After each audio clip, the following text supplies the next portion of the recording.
صدای قطره‌های آب روی پلاستیک، بوی خاک نمخورده و فاضلاب شهری، تاریکی مطلق.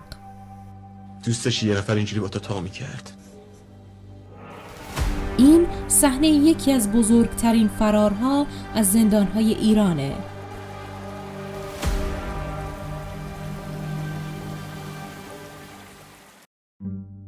علی اشرف پروانه، معروف به علی کرده، توی یکی از مناطق کردنشین غرب کشور حوالی استان کرمانشاه به دنیا اومد. خانواده نسبتاً فقیری داشت و از نوجوانی مجبور شد کارگری کنه. علی تو محله‌ای زندگی می‌کرد که خیلی از خونه‌ها سلاح گرم داشتن و اکثر اوقات درگیری با پلیس، تیراندازی و دعوا تو این محله اتفاق می‌افتاد و این محیط پر از تنش سالها بعد خودش رو تو شخصیت علی نشون داد. البته علی در ابتدا کار خلاف نمی کرد، اما یه روز شوم، یه تصادف همه چیزو تغییر داد. میگم باشون چی کارشون کردم؟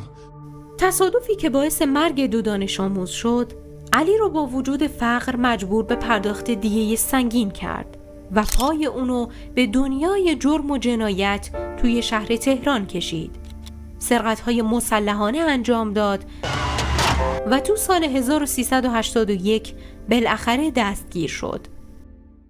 آقای اشرف ادعا کردن که این خون متعلق به همکارشون آقای سعید محبیه که دادگاه واسه علی حکم اعدام صادر کرد، ولی بعد از چند بار اعتراض قضایی حکمش به 30 سال حبس داخل یکی از امنیتی ترین زندان‌های کشور، یعنی زندان رجایی شهر کرج، تبدیل شد. تحقیقات روانشناسی نشون میده وقتی انسان تحت فشار مالی و استرس شدید قرار میگیره، مغز وارد حالتی به اسم تونل ویژن میشه، یعنی تمرکز روی حل فوری مشکل حتی به قیمت نادیده گرفتن پیامدهای بلند مدت.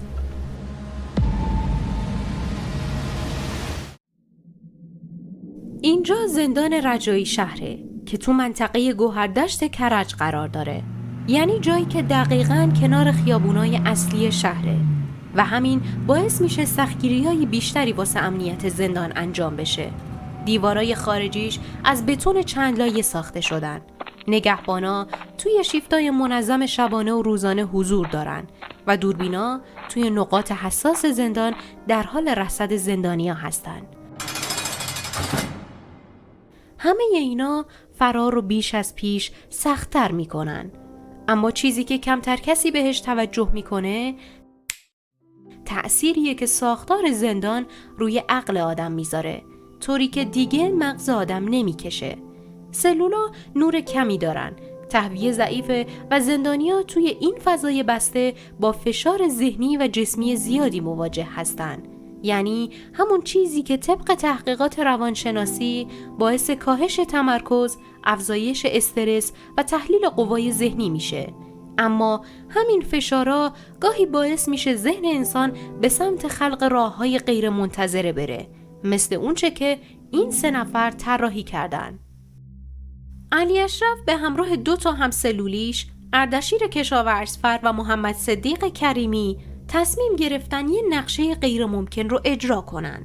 حفر یه تونل زیرزمینی از داخل زندان تا سیستم فاضلاب شهری. این تونل نه تنها باید از دیواره بتونی بیرونی فاصله می گرفت، بلکه باید به شبکه کانال فاضلاب شهری کرج هم وصل می شد تا بتونن بدون دیده شدن از زیر دیوارا فرار کنن.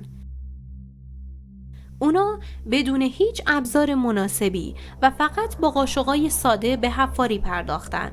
خاک رو شبا به صورت تدریجی از سلول خارج می کردن و در طول 3 سال تونلی در حدود 18 متر حفر کردن که به کانال فاضلاب شهری می رسید. واسه عبور از کانال فاضلاب فقط تونل کافی نبود. تماس مستقیم با آب آلوده می تونست باعث عفونت و زخم شه.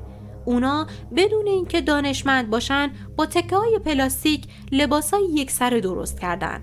پلاستیک یه سد ساده اما موثره که هم بدن رو از باکتریا جدا میکنه و همین که حرکت رو توی یه فضای تنگ راحت تر میکنه. یه راه حل ابتدایی اما دقیقاً درست. ولی یه سوال خیلی مهم، تونل چطوری نریخت؟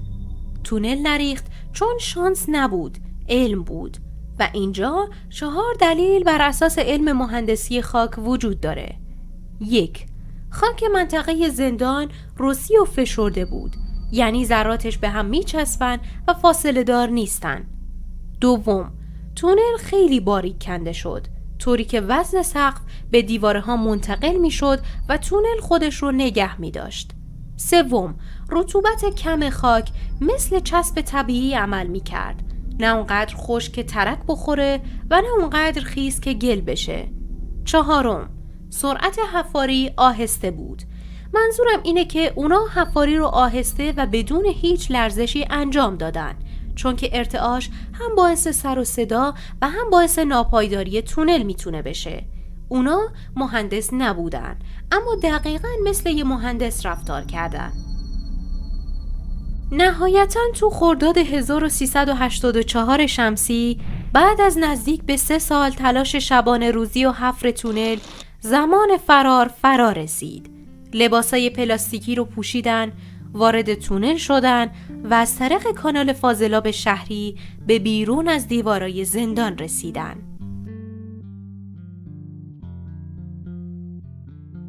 من اسرا گنجیم،